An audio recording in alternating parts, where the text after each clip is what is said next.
Welcome to Digital Asset News. I get top stories in crypto, and I'm bringing out a bite-sized piece. And today, just as the thumbnail suggests, Ethereum, although it may not be totally gone, it is going, and almost gone. So we're going to take a look at what the heck is going on with Ethereum, as I believe there's a little bit of a supply shock. We're going to talk about Cardano being the second biggest blockchain as far as transactions lately. We're going to talk about Voyager debit. We're going to talk about also what I'm the most excited about is the machine. Alex Mashinsky is taking on some gold bug in a debate, which is going to happen tomorrow. So I cannot wait for this one. But let's just jump into what is going on, which we'll talk about in a second. Let's just go over today's market and how things unfolded. So first of all, let's be honest. Not a great day. It's Tuesday. It's the one I always joke about, and I say, hey, if you think that 2% or 3% drops in the traditional market is something awful, just stick around for crypto digital asset market, because guess what?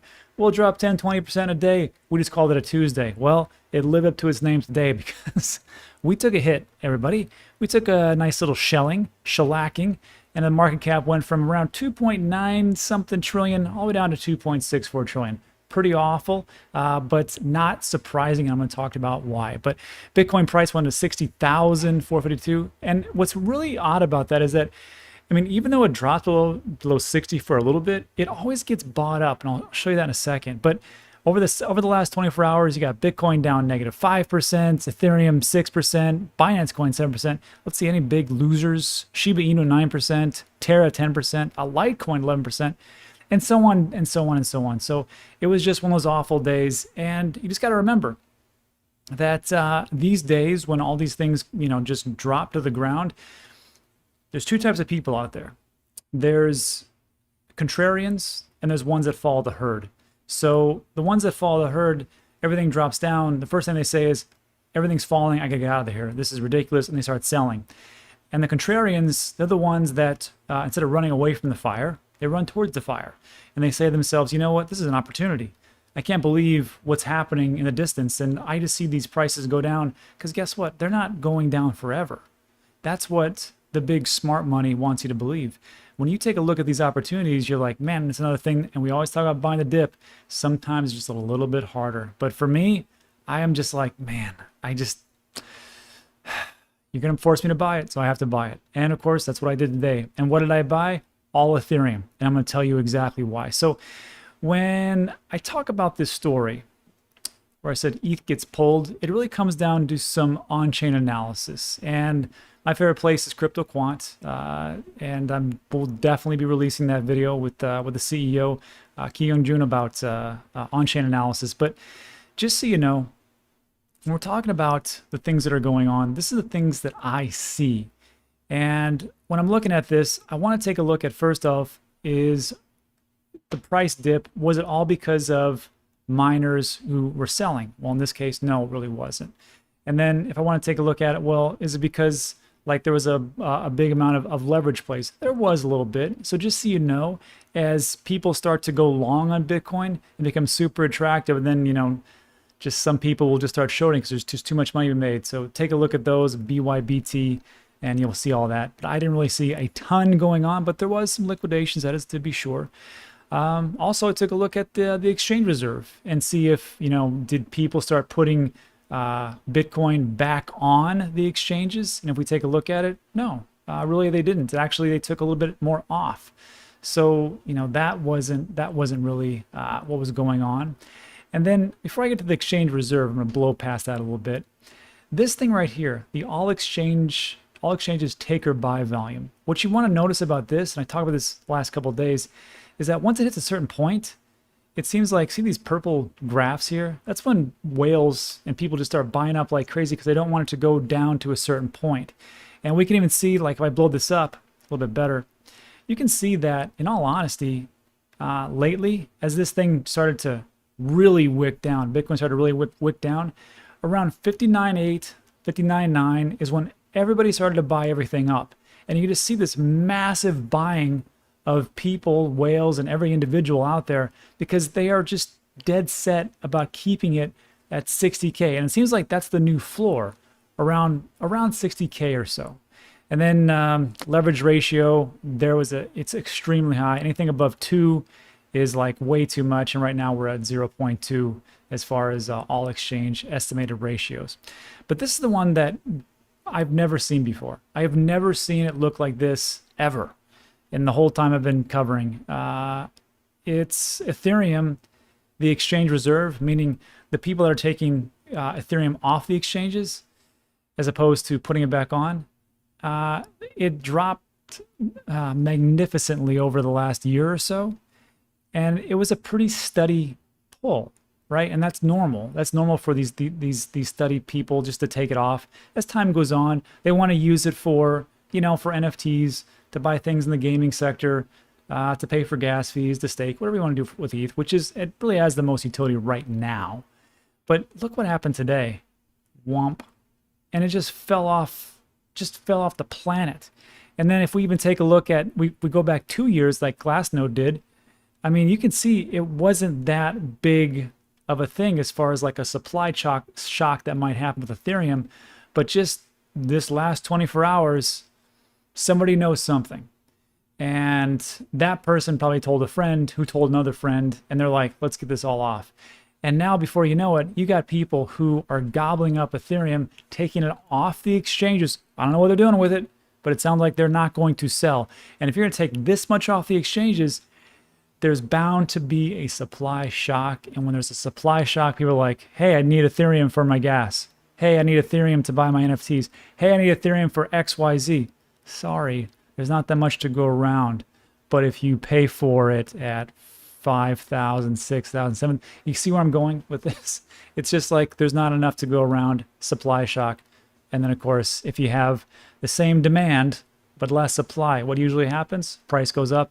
That's why I bought a boatload of Ethereum today. And that's pretty much the majority of what I bought. I bought a couple other things, but wasn't as big as Ethereum because I think that there's a big play about to happen. And I know people will say, well, that's kind of goofy, Rob, because, you know, I mean, how much can Ethereum go up right now? Probably can't go up too much, but I bet you in the short term, go up pretty fast. And it's a safer play than some of these riskier things out there. And that's just what I'm trying to do. Minimize a little bit of risk and get in where I fit in. So that's what we have for that section. Let me know what you think in the comments, but that's where I see it. And then also, as far as like chains and things that are going on, take a look at this. This was the most active blockchains in the last 24 hours. Bitcoin doing a lot of things, right? You know, El Salvador actually doing a ton of stuff as far as like legal tender, a lot of different even banks and well, not banks. I think a lot of institutions, hedge funds buying this stuff up.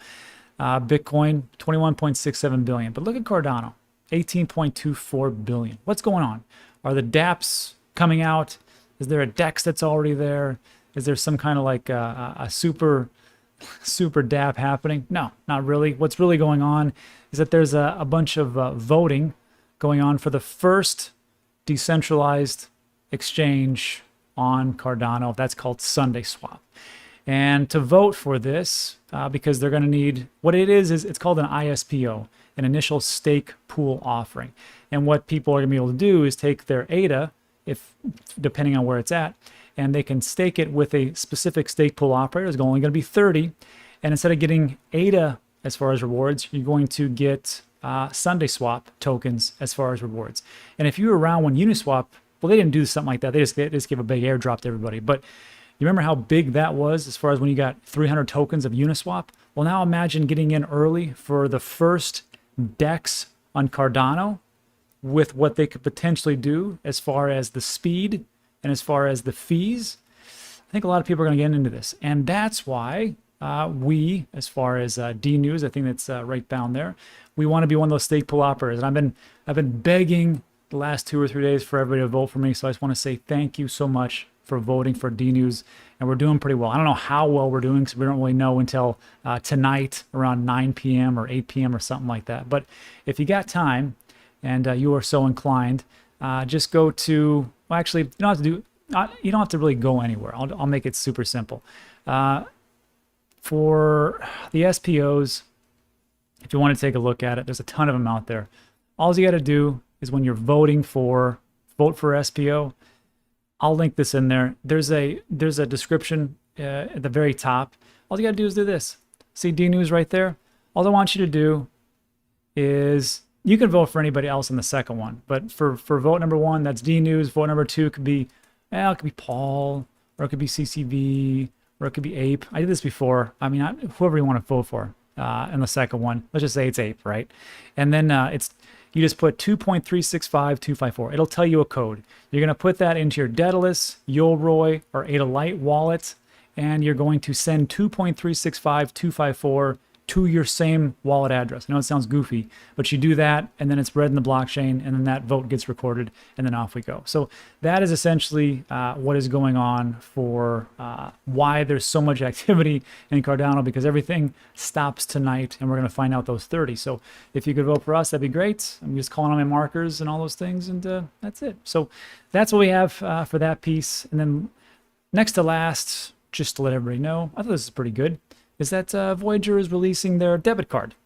And so far they've partnered with MasterCard. And what they're going to do is they're going to, the debit card, it pays you up to 9% annual rewards just for holding your crypto on Voyager, especially in USDC. So I'm like, so I personally just did this nice little thing and clicked on the button, and now I'll have a debit card. Why is this important? Well, it's because the majority of my money is not, actually it's not in banks anymore. I actually transferred over to different exchanges into my ledger a while ago. But now that I have it in USDC on Voyager, if I was so inclined to, I could put a ton of that cash right into USDC, into the stable coin, and then I could just use the debit card just like I use my regular debit card. So it's like seamless transaction. Oh, and also for all the people that haven't done what I've done already, they could just say, you know what, I don't know why I need my bank, because my bank is paying you 0.0002% or whatever it is,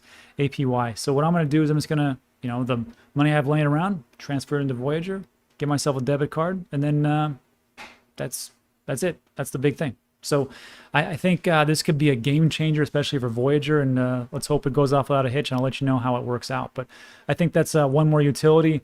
Let's see if the price of VGX goes up, because so far my prediction hasn't really come to fruition yet. But hey, I still got a month and a half. See what happens. And yeah, let me know what you think about that in the comment section. I'm sure that'll be a great one. And then lastly, I cannot wait for this one. This is going to be great. So Alex Mashinsky, CEO of Celsius, is going to be debating this guy, this gold bug guy. And what they're going to debate is Bitcoin's full gold or gold 2.0? Couldn't come at a greater time for the gold bug, because, we saw a 10% dip. And of course, he's going to say, it's a bubble. I told you it's a bubble. I've been telling you forever. Right. So hopefully Mashinsky, gets it to him and says, hey, look, is gold really a store of value? Because over the last 10 years, it's about the same price. And if it's trying to keep up with inflation, which is 7 to 15%, depending who you're listening to, it really hasn't done a great job. Just saying. And before any big gold bugs get after me, I own gold and I own silver. And I have no problems with holding it. I'm just saying, why would I hold the majority in gold and silver when it doesn't even go up? And even will say, well, store of value. Again, inflation. Is it really keeping up? It's almost the same as putting it into cash. So I would love to see this debate and see where it's going, because this guy on the left right here, the gold bug, he has been telling people to not invest into Bitcoin, I think since 2014. And if hopefully people didn't listen to him, and they did, they'd be multi-millionaires, as opposed to just holding on to gold, which is what he did a long time ago. And I know he made a lot of money, to really just be even Steven, and that's it. So that is what is going on. I will try to link the link. I'll try to link the link. I'll try to put the link in the description as far as how you can sign up for this and watch this live, because it's going to happen tomorrow. And also, just so you know, Celsius is doing pretty good things. They've got a swap platform coming in. They've got it in a couple of states right now. They're trying to go to all 50 states in the U.S., where it's going to be either low or no fees. I think it's no fees. But they talked about this in their little AMA. It's about 3 minutes. Also, they've got Celsius doing a DEX, decentralized exchange, and they've got plans for that to happen, I think, this year. And then also, lastly, just so you know, if you want to earn free crypto, here's a bunch of promo codes you can put in. You just put them into your app. You just go to the actual promo code section there, and you can put all these things in and make a bunch of extra spare change. So check that out. And that, my friends, is what's going on. So look, I know it was a very bad day. I'll be honest with you. No one likes these days, but these days, I can't tell you what to do because it's not investment advice, just investment opinion. But for me personally, I just saw these dips and I'm like, I know where we're going to be. I don't know. I can't say that. I don't know exactly where we're going to be because no one knows the future. But I do know that as time rolls on, the crypto market will pick up exponentially. And I don't see us being at a 2.6 trillion for this cycle. I see us at like a 4 trillion, 5, 6 trillion. And maybe I'm wrong. Maybe it's more, or maybe it's a little bit less, but I don't see us sticking around here. I definitely don't see us going lower and lower and lower. Especially with what crypto, Bitcoin, digital assets have to offer. I just do not see it. So I can only see this play going one direction. And that's it. So look, if you like today's video, first of all, you stick around, thanks. If you like today's video, give it a thumbs up, give it a like. Consider subscribing. A lot of things we talk about are time sensitive, just like this. And that's it for today. So thanks so much for watching. I appreciate it. And I'll see you in the next one.